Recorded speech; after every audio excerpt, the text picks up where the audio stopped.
Hello, I'm here today to show you how to change the PJ-6000 filter inside of our ionizer. All of our ionizers, the M.A.X, the Miracle, Eden, Violet, VS-70, they all use the same PJ-6000 filter. It's really easy to change, and I'm going to go over every step here, all the little tips and tricks that will help you install a new filter and ensure the new filter goes in here without getting any bacteria or contaminants on the filter. Okay. What we have here today, this is just a VS-70 base. The VS-70 is our under-counter machine. We have the base already taken out from under the counter here. It's got an old filter in here that I'm going to change and install a new PJ-6000 filter into it. Of course, it's much easier since I have this up on a countertop, all the water drained out of it, whereas a lot of times, if it's a countertop machine, I would always recommend disconnecting the machine, disconnecting the water going to it, and drain out as much water as you can. That's going to make the job a little cleaner, a little easier to do. So the VS-70 here, how you get into the side panel is going to be the same as our countertop M.A.X. There's just a button right up here on the side, on the top. You push that button, and that door is going to hinge over. Our M.A.X is silver countertop machine, the same door mechanism. Violet, the Eden machine, all have that same mechanism here. The M.A.X machine has a side panel which actually slides up and moves out of the way, so it's actually a little easier to get to the filter housing. Once that door's open here, you can kind of view into here. I know it's kind of a pain because this door doesn't slide all the way open or come out totally, so we'll just have to kind of deal with that for now.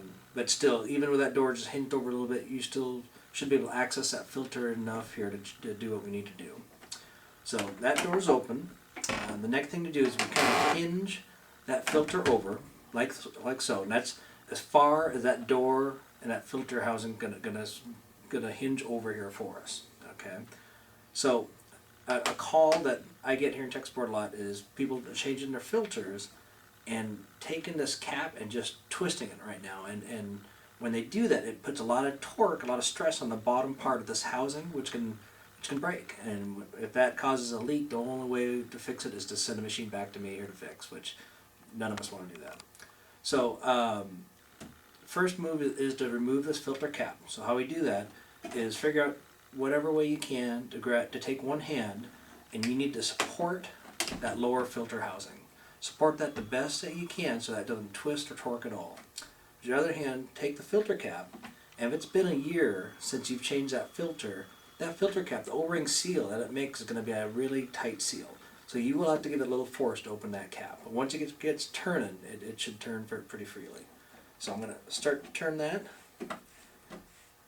Remove that filter housing, or I'm sorry, remove the filter cap. Now when you remove this filter cap, you actually have an assembly in your hand. There's actually three pieces there in your hand. You have the filter cap, you have the filter, and then sandwiched in between here is going to be a little clear rubber disc, which is a vital little piece here. And we don't send you that piece when we send you a new filter, so that piece has to be migrated over to the new filter. Okay?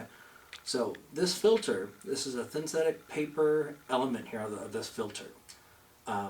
With the new filters, you don't want to touch that. You don't want any contaminants touching that filter at all. Anything that comes close to that filter, that filter is like a sponge. It's going to draw it, like odors, any contaminants that it touches is going to go into your drinking water if that gets inserted that way. So this is an old filter, so I can use my bare hands here. I'm just going to unlock it because right now it's locked in. So what we do, we turn it clockwise a quarter of a turn, real easy, quarter of a turn, and then that will come out of there. Okay, here's our filter cap, here's our filter, and then the third piece is that little clear rubber disc. And I just use it pushing in the middle of that, and then that little disc comes on out. Okay. The old filter, the PJ-6000 lasts 1 year, and so basically you can just toss that filter once you remove it. Okay. Now after a year, all the contaminants that this filter is taken out of your water is going to be kind of stored on the outside of your filter housing and your filter cap. So since you're only doing this once a year, take some time here and you want to clean up the inside of the housing and the inside of the cap.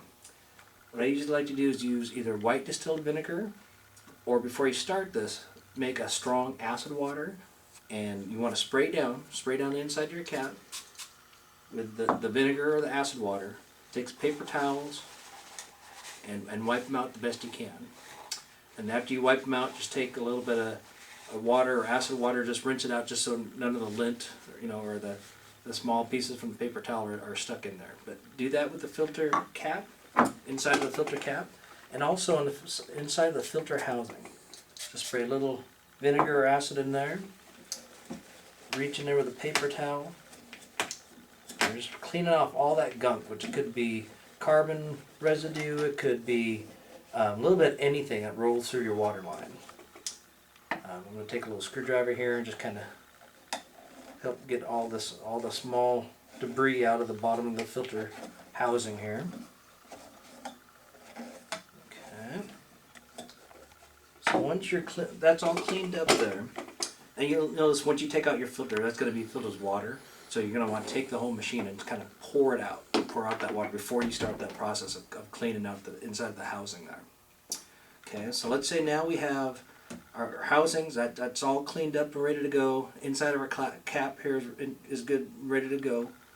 Now this little black O-ring you see on this cap, this is what's making that sealing that water out of that, or sealing water inside the housing. We want to make sure that's lubed up, so that way next year when you go to change this, it's much easier to remove. So I take a little bit of petroleum jelly, or if you have olive oil at home, take a little bit of that, and you just want to lube up that O-ring. Just go all the way around the O-ring, either with olive oil or petroleum jelly. Lube that up, and it's going to really help you in a year's time here to remove that filter, and it's also going to help that O-ring stay lubed. Okay, so that's lubed up. So now I'm going to show you a little trick here. There's two ways to do this, but basically the new filter we don't want to touch. We don't want to touch the paper element of that filter at all. One way to do it is to get some latex gloves, and you can put on gloves so you're not actually touching that filter. Or another little way to do it here is how I'm going to show you, where you don't need to touch the filter at all. I'm going to open up a brand new filter here. And you'll see the filter itself is also individually wrapped. Okay, so I can of course touch outside wrapping, but I'm not touching the filter. So now what I'm going to do, I'm going to take this little screwdriver, you take a pen or whatever you need to do, and just make a little hole, little puncture hole at the top of that plastic. Okay, so after you do that, you can then kind of slide that plastic down. It'll expose the top end of that filter, but again, not touching that paper element at all. Okay, you want to take your clear rubber disc, this clear rubber disc that came off the old filter, you want to migrate that over to the new filter. So that gets inserted right up on top of that hole there.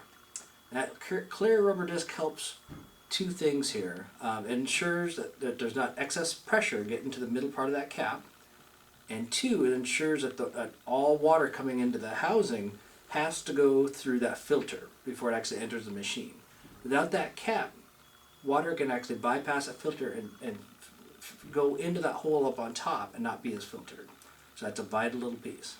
Okay, so we got our filter, our migrated over clear plastic, clear rubber disc, and now we have our filter cap. Okay, so we take that filter cap, we slide that filter inside of it there, and now we're going to give it a quarter of a turn. You're going to basically be turning the filter counterclockwise, a quarter of a turn, counterclockwise.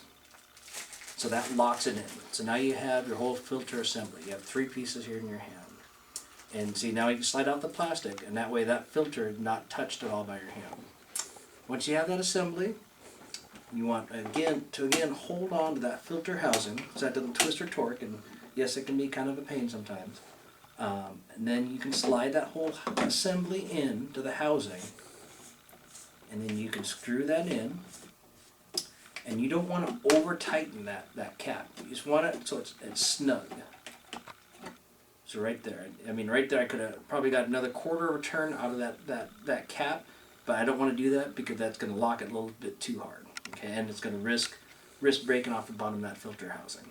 So once that's done, you can let go, fold in your filter housing, and then close the door. And that's the basic process on how to change your PJ-6000 filter.